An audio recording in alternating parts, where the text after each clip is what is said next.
Pemahaman peserta didik dan pengajarannya. Hai teman-teman, kami dari kelompok 5 yang beranggotakan Retno Puji Astuti, Ratna Mulyati, Rafita Apriyanti, Ranti Ade Puspita, Yanto Sanjaya, dan Rija Nadiatus Solehah. Kami akan membahas mengenai pembelajaran sesuai level atau teaching at the right level. Baiklah, di sini saya akan menjelaskan tentang pengertian pembelajaran sesuai level atau disebut dengan teaching at the right level. Teaching at the right level dimaknai sebagai pengajaran yang sesuai dengan kemampuan dari peserta didik. Konsep pengajaran ini juga bisa disebut student center atau berpusat pada siswa. Siswa didukung untuk belajar sesuai tingkat pemahaman dan kemampuannya secara holistik, eksploratif, dan mampu memecahkan masalah. Baiklah, di sini saya akan menjelaskan tentang pembelajaran sesuai level, yaitu teaching at the right level, or TARL. Teaching at the right level, atau sering disebut TARL, merupakan pendekatan yang lebih berfokus kepada peserta didik dibandingkan tingkatan kelasnya. TARL dapat membantu guru merancang pembelajaran sesuai tahap pencapaian setiap peserta didik, terutama dalam meningkatkan numerasi dan literasi. Baiklah, di sini saya akan membahas tentang tujuan teaching at the right level.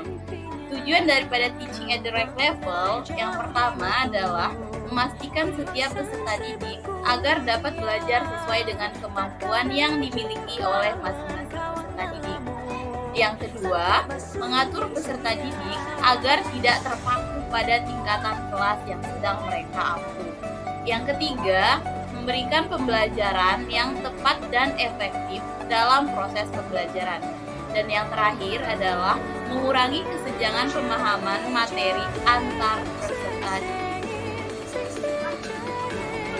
Kemudian ada manfaat dari teaching at the right level.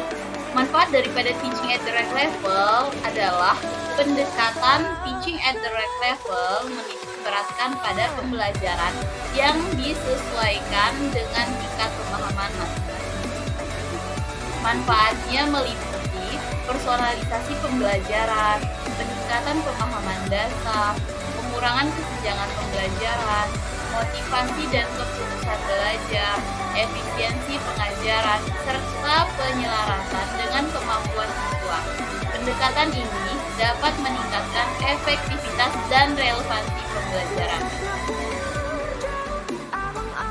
Di awal sudah dijelaskan bahwasannya tujuan dari teaching at the right level yaitu sesuai dengan sistem pembelajaran anak dan tidak terpaku oleh tingkatan kelas anak. Nah, di sini kita akan membahas tentang fase perkembangan. Kenapa sih perlu tentang fase perkembangan tersebut? Karena fase tersebut merupakan pengelompokan peserta didik berdasarkan tahapan perkembangan pada suatu periode. Ditandai oleh beberapa karakter fisik, sosio-emosional, atau kognitif tertentu. Fase ini juga digunakan sebagai informasi ketersediaan waktu untuk mencapai sebuah capaian belajar, dan kategori fase dibagi berdasarkan usia mental, sedangkan pada sekolah umum pembagian dilakukan berdasarkan kelas. Jadi, pada teaching at the right level tersebut, itu tidak terpaku kepada tingkatan pembelajarannya atau kelasnya, melainkan sesuai dengan umurnya.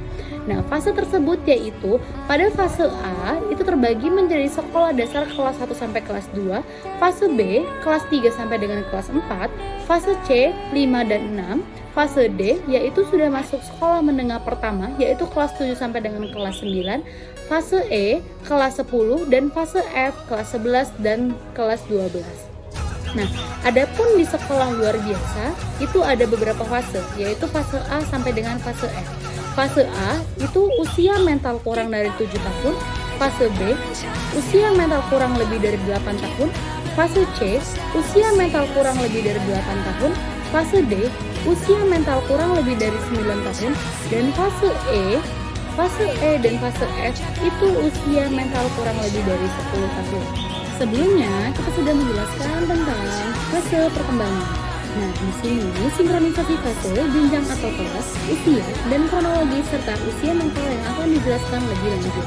Pada fase ini terbagi menjadi 7 fase lagi, yaitu fase A sampai dengan dengan fase A, yang dimana fase A itu kelas 1 sampai dengan kelas 2 SD, sekitar usia kronologisnya kurang lebih 6-8 tahun, usia mental sekolah luar biasanya pada umur 7 kurang lebih dari 7 tahun.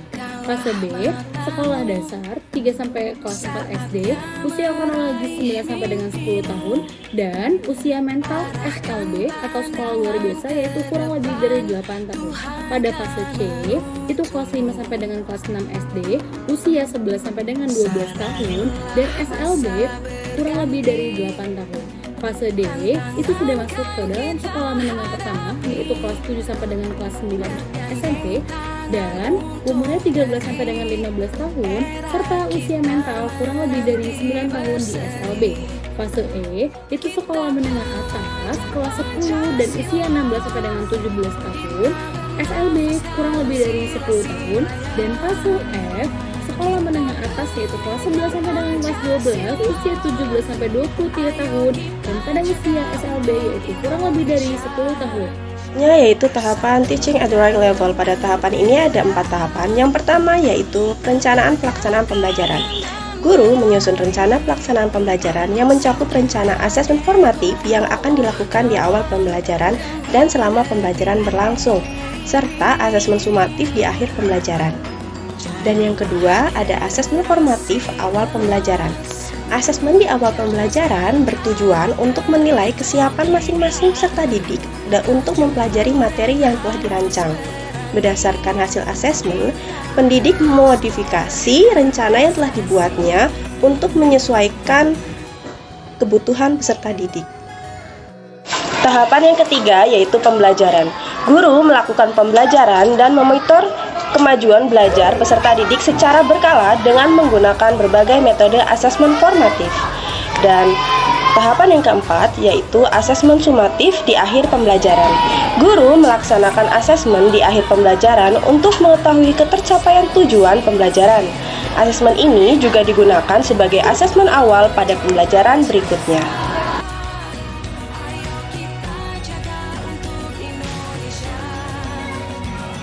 Baik, untuk selanjutnya yaitu penerapan pada Teaching at the Right Level.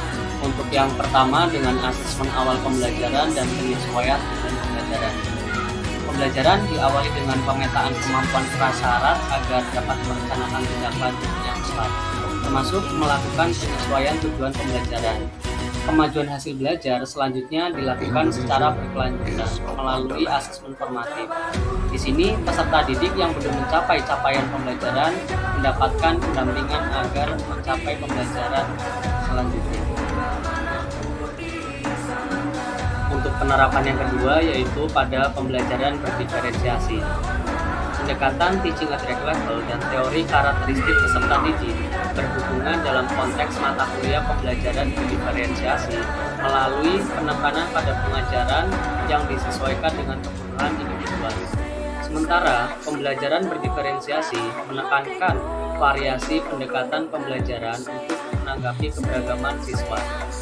Teaching at the Right Level melibatkan identifikasi tingkat pemahaman masing-masing siswa untuk memberikan pembelajaran yang sesuai. Keduanya bersinergi untuk menciptakan pengalaman pembelajaran yang efektif dan relevan bagi setiap peserta didik. Baiklah, di sini saya akan memberikan contoh penerapan Teaching at the Right Level di kelas. Contohnya adalah seorang guru bahasa Indonesia membagi siswanya menjadi beberapa kelompok berdasarkan hasil tes membaca awal. Kelompok-kelompok ini dibentuk berdasarkan tingkat kemampuan membaca siswa, mulai dari yang belum lancar membaca hingga yang sudah mahir.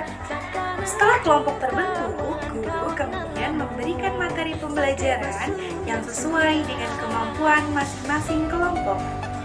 Siswa yang masih mengalami kesulitan belajar membaca akan mendapatkan pendampingan dan bahan bacaan yang lebih sederhana.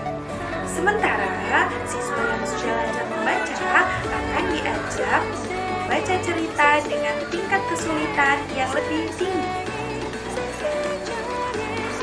Baiklah, mari kita bahas tentang kelebihan dan kekurangan Teaching at the Right Level. Untuk kelebihannya, yang pertama, pembelajaran akan menjadi lebih efektif karena dengan menyesuaikan pembelajaran sesuai dengan tingkat pemahaman siswa,